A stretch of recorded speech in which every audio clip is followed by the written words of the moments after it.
एक छोटे से गांव में रमेश नाम का एक गरीब लेकिन मेहनती आदमी रहता था। उसके परिवार में उसकी पत्नी सुनीता और एक छोटा सा बेटा गोलू था। रमेश, ये पकड़ तेरे पैसे। मालिक, कुछ पैसे बढ़ा दीजिए, इतने पैसों से अब घर नहीं चलता। क्या ये पैसे तुझे कम लग रहे हैं? जानता है ना, दूसरे जमींदार तो इतना पैसा भी नहीं देते। मगर मालिक, इतने पैसों में घर चलाना और बच्चे की फीस भरना भी बहुत मुश्किल है। थोड़े से पैसे बढ़ा दीजिए, आपकी बहुत मेहरबानी होगी। अरे, गरीब के बच्चों को पढ़ने की वैसे भी क्या जरूरत है? अगर इतना ही शौक है पैसा कमाने का, जा कोई और काम ढूंढ ले। मालिक, मुझे माफ कर दीजिए, आज के बाद ऐसी गलती नहीं होगी। माफ कर दीजिए मालिक। मालिक की बातों से रमेश काफी उदास हो जाता है और घर पहुंचकर सुनीता से सारी बात कहता है। आप टेंशन मत लीजिए, भगवान सब अच्छा कर देंगे। वैसे भी वो घमंडी जमींदार काम ज्यादा करवाता था और पैसे बहुत कम देता था।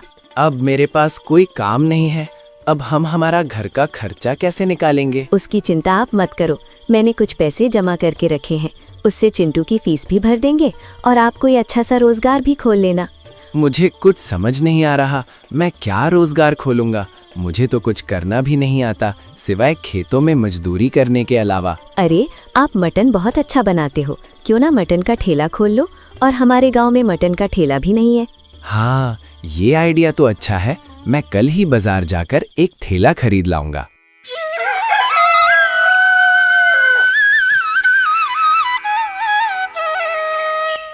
सुबह सुबह रमेश जल्दी उठ जाता है और गांव के रास्तों से होता हुआ शहर की ओर जाने लगता है।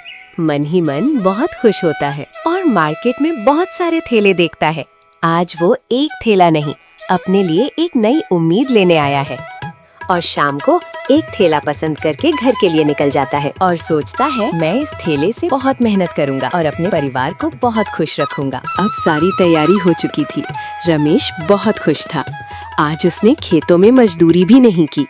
वो उसकी पत्नी से कहता है, कल मैं बाजार में एक अच्छी सी जगह देखकर ठेला लगा लूंगा, बस लोगों को मेरी मटन करी पसंद आ जाए।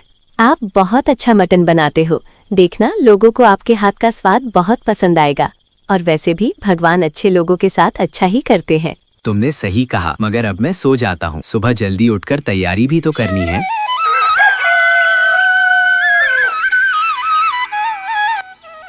रमेश गर्मा गर्म मटन बनाकर ठेले के ऊपर रख देता है और बाजार के लिए निकल जाता है।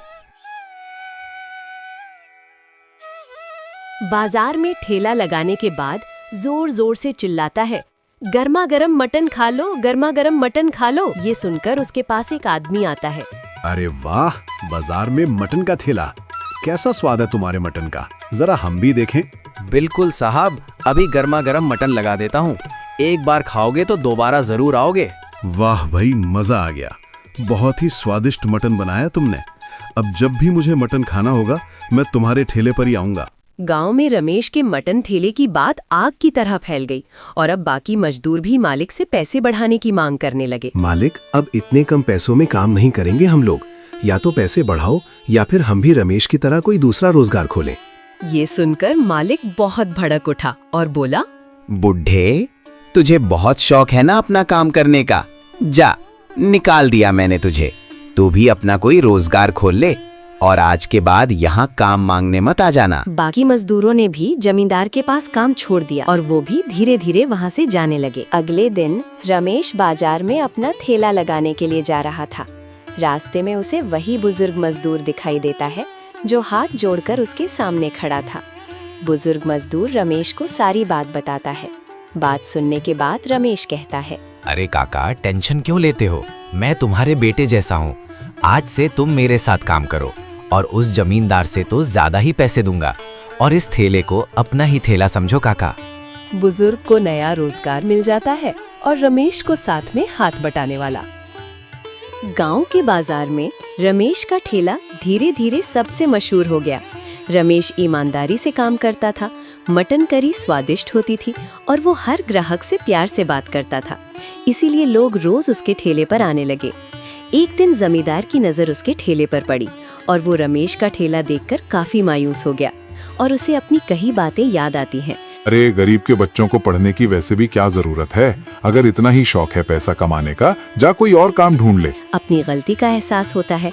वो रमेश के ठेले के पास जाता है और कहता है, रमेश मेरे भाई, मुझे माफ कर दे, मुझसे बहुत बड़ी गलती हो गई है। मैंने तुझे बहुत बुरा भला कहा, मुझे माफ कर दे मेरे भाई। इतनी भीड़ में रमेश जमींदार को माफी मांगता देख हैरान हो जाता है और उससे कहता है, मालिक, ये सब आपकी वजह से ही हो पाया है। अगर आप मुझे काम से ना निकालते तो मैं कभी भी अपना रोजगार नहीं खोल पाता। अगर आप मुझसे माफी चाहते हो तो आप सभी मजदूरों की तनख्वाह बढ़ा दीजिए। मैं सारे मजदूरों से माफी मांगकर उनकी तनख्वाह डबल कर दूंगा और आज के बाद कभी किसी को बुरा भला नहीं बोलूंगा। जमींदार ने अपने मजदूरों से माफी मांगकर उन्हें वापस बुला लिया था और मजदूर भी सम्मान के साथ खुशी खुशी काम करने लगे और रमेश का परिवार भी अब बहुत खुश था। ये कहानी हमें सिखाती है, मेहनत, साहस और सही फैसला जिंदगी को बदल सकता है। रमेश का ठेला सिर्फ ठेला नहीं, उम्मीद की मिसाल बन गया।